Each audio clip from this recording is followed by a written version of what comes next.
Assalamualaikum warahmatullahi wabarakatuh. I am Rizma Sabrina Harahap, second semester student of English education, Skidabal Maxim Langkat. Well, this time I will explain or discuss the important contents of an video. Before I explain, let's look at the following video. Assalamu alaikum wa rahmatullahi wa barakatuh. I really want to thank everyone that has liked and subscribed to my channel and just watching my video and all the heartfelt messages that everyone's been giving to me, and it really means the world to me, and I really appreciate that, and it's encouraged me to do more, and inshallah one day, you know, I aspire to be a scholar or be someone of knowledge, and someone that can know more. I know a great deal, but there's always more to be learned about our religion. So I'd like to talk about dawah right now and tell you my story of dawah. So I lived in the Middle East, Saudi Arabia, North Africa, Egypt, these areas for 12 years. And in my time in Saudi Arabia, I volunteered in a place called Marcus de Jaliat Dawah Center in Jubail, Saudi Arabia. And the people there were just so amazing. The culture that we shared, we were all from all different walks of life, different nationalities, and different languages and everything. But we had one thing that was all in common, which was La ilaha illallah Muhammadur Rasulullah. And that was something that I, at a young age, when I was young, 22, 23, when I started that, and the brothers there, I miss them so much. We were so strong. Our iman was so strong, and we never missed a prayer. We never missed an opportunity to share the word of God. And I'll tell you a few stories about when we were making dawah. So one day I was coming to the mosque to pray, and there were three gentlemen standing outside, and they had gold rings on, which I immediately identified them. Oh, they're probably Hindu, or they're somewhere India, something like that. And they were looking up at there was a sign in front of the mosque, and in front of the mosque there was a bathroom, and it said bathroom is for Muslims only. So these three guys were sitting there, and I said, hey, how are you? Is there anything I can help you with? And they said, like, this bathroom, what's this bathroom? Is it holy? Is it special? And I said, no. I said, it's a bathroom, and there's nothing special or holy about it. And one of them told me, he said, the sign says Muslims only. So is there a Muslims only bathroom? And I was young, and I was hot-headed, and full of vinegar and fire at that time. And then I looked around and I saw a bucket. There was a bucket sitting underneath an air conditioner catching the water that dripped out from the condensation. And I grabbed that bucket and I dumped out the water, and then I stood on top of it and I pulled this sign off the wall. And these three guys, they got terrified. They wanted to run, and I was like, no. I said, it's okay. I'm a Muslim. It's all right. And I pray here. This is where the Dawah Center here. And that was in front of the Dawah Center.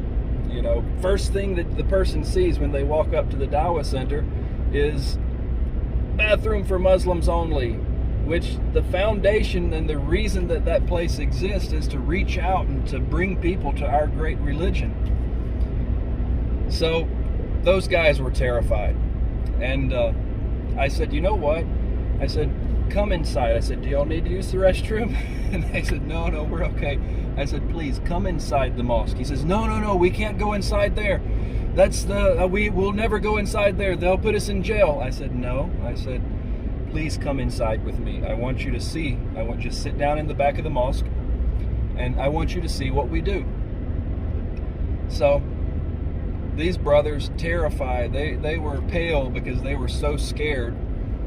I walked them in and I sat down in the back with them, and I said, look, I said, they're gonna, have the ikama, and they're gonna have the, we're gonna pray. I said, please sit here and watch us, just watch us, and then I'm gonna come back and I'm gonna talk with you, and we'll, probably go eat later. And so anyway, prayer was over, and we sat there. I don't remember which prayer it was. We sat there until the next prayer, talking about Islam and discussing our religion, and just sharing, what we believe with those three, Hindu gentlemen. And during that time, they told us that there was a few other brothers there that was talking with them and everything. They told us that they never felt welcomed by any Muslim. They never felt that, that no Muslim had ever treated them with respect or, humanity or kindness. And then the most amazing thing happened. One of them, after we were talking about Islam for a while, one of them just he burst into tears. And he said, everything that you're saying, I believe is true. All the things that you're telling us, I believe it. And he was crying, and he says, I want to be a Muslim. He says, I want to convert to Islam. And then immediately the second guy, he's like, I believe that everything that you say is true. He says, I want to be a part of this religion. He said, it's true. And then both of those brothers took their shahada right there in that mosque, and they prayed that day with us. And the third brother, he was hesitant, but I knew there was something there. There was something inside him that happened, and I got the opportunity to talk to him in private a little later. And he told me, he says, my family and my other people in the other religion are not going to accept me. They're probably even going to hurt me if they find out that I convert to Islam. Sorry, I've got a little bit of congestion right now. So I went to this brother's apartment. It wasn't an apartment, it was like a labor camp. And I went to his camp, and he was just shocked and surprised that this American guy followed him and came to where he was and took the time to go find him. And I took one other brother with me. And we went there, and he was just so big-eyed, and he was also a little scared. He was afraid because his roommates that were there were also Hindu like him. So he said, okay, let's go out to a restaurant. So we went out, and we ate, and we conversed and talked to him. And that night, that brother took his shahada, and he became a Muslim. Since that time, it's been many years ago. We did support those three brothers for a while, and we kept up with them, and they stayed there with the Dawah Center. I would love to know what they've done for our religion through the years. Those three brothers were just, wide open. It was just instantaneously that they felt that what we were saying was true, and God spoke to them and brought the message to them, and they converted. Now, I'll take you to another scenario where we stood before maybe 1,000 people, and we delivered the message, and we talked about our stories, and tried to spread the religion. And in that great number of people, not a single person converted. To me, this just shows you that you never know.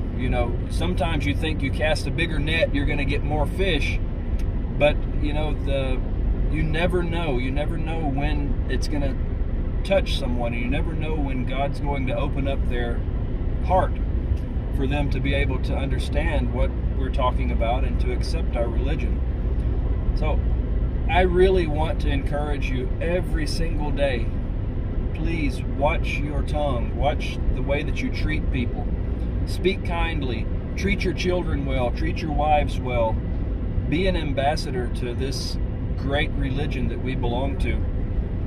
And you never know. If you get just one, if you bring just one person, that's as if you saved the whole world. You know, it's like you brought the whole world. And just imagine if you brought one person to Islam.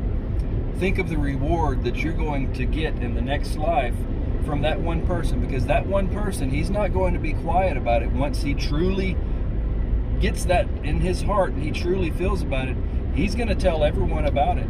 And imagine the generations and generations to come, how great and how vast, how many Muslims and how many people are going to convert. And you know, it's just unfathomable the way that you know, we don't know how the future is going to go, but just think millions of people just from that one word or one act of kindness that you could say have helped bring to our great religion. So I don't want to keep too long. I know that everyone has their things to do, and we're fasting right now in the month of Ramadan, but I just want to ask you, please represent what we believe, and believe what we believe, and act on our teachings, and follow our teachings. And inshallah, you'll be a propagator of our religion, and you too can save the world by just, you know, helping one person to understand what Islam is. So Jazakallah khair. I want to thank you so much for watching my video. I never imagined it would be that many people would actually want to hear what I had to say. And I want to ask you, please subscribe, because I want to get to 1,000 subscribers. And then after that, I can go live and I can speak, you know, to many people. And you know, I want to hopefully, inshallah, build this channel. And with your help and just your prayers, please pray for me. I'm not perfect, and I need your prayers, and I need your, you know, your well wishes. And inshallah, one day we all get to meet in the ultimate goal, which is in the paradise, inshallah ta'ala.